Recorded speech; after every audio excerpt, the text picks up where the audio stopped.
Okay.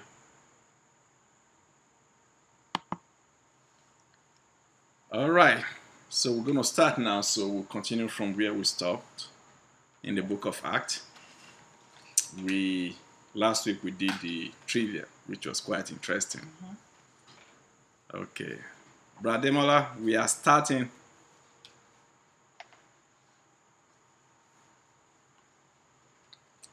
So we turn to the book of Acts.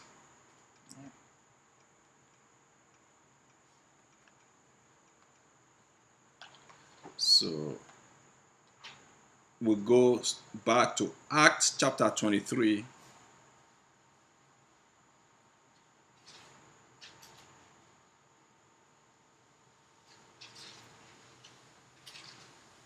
Act chapter 23. You know, we've been on this act, and at this point, this is where Paul, right now, was almost killed, and the Roman soldiers had to, protect him. So let me read it from verse 1.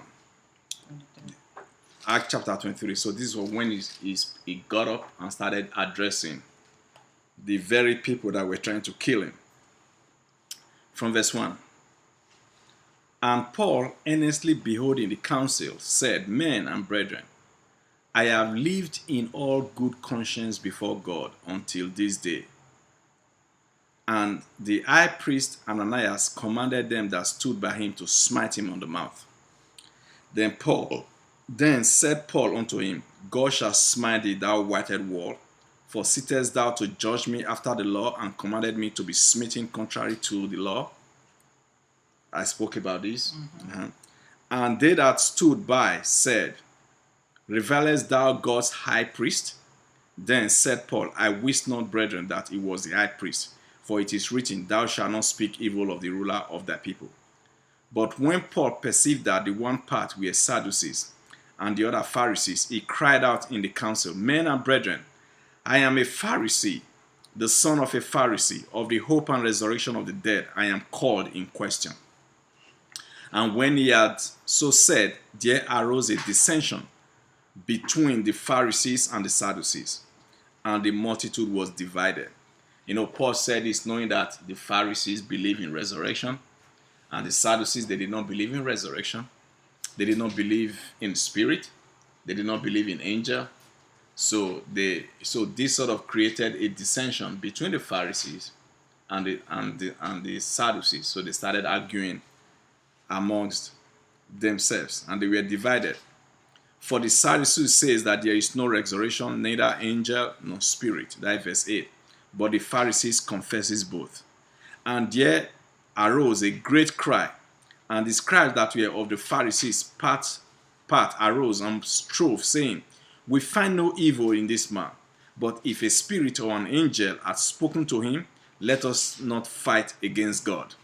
And when there arose a great dissension, the chief captain, fearing lest Paul should have been pulled in pieces of them, commanded the soldiers to go down and to take him by force from among them and to bring him into the castle. Now, Paul's life was in danger.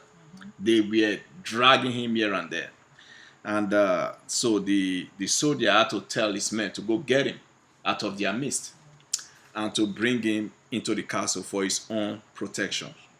Then verse 11, this is where I want us to pay attention to today.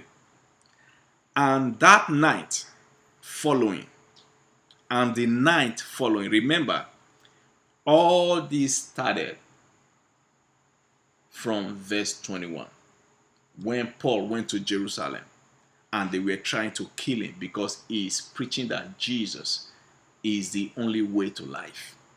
His testimony is that Jesus is the Savior, Jesus is the Messiah, Jesus is the only way to life. And they were trying to kill him. The Jews are trying to kill him because to them, if Jesus is the only way to God, then of what use is the law? Then of what use is their special relationship that they think they have with God based on their law and religiosity? Hence, they want him dead. So we have to remember that. So Paul's life is in danger. And that is why the Roman soldiers, they are sort of careful to make sure that he's protected, because at this time they already know that he is a Roman now. They know that he's a Roman. But look at what happened in verse 11. And the night following, the Lord stood by him and said, Be of good cheer, Paul, for as thou hast testified of me in Jerusalem, so must thou bear witness also at Rome. Now, Jesus spoke to him that night and said, Be of good cheer. Now, this is a guy that his life is in danger. And Jesus is telling him, Be of good cheer. Let us think about that a little. But now they would have killed him, if not for the fact that he was rescued. In fact, in verse 21, they bounced on him, they threw him out of the temple, and the Bible said that they were about to kill him when the soldiers heard of the uproar and the captain came to protect him.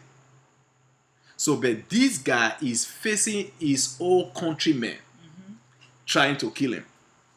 And there Jesus is standing by him. Be of good cheer. Be of good cheer. And what is he telling him? He said, And the night following, the Lord stood by him and said, Be of good cheer, Paul, for as thou hast testified of me in Jerusalem, so must thou bear witness also at Rome. So must thou bear witness. It says we are not on. Is that what it's saying? That we are not on? It says turn up.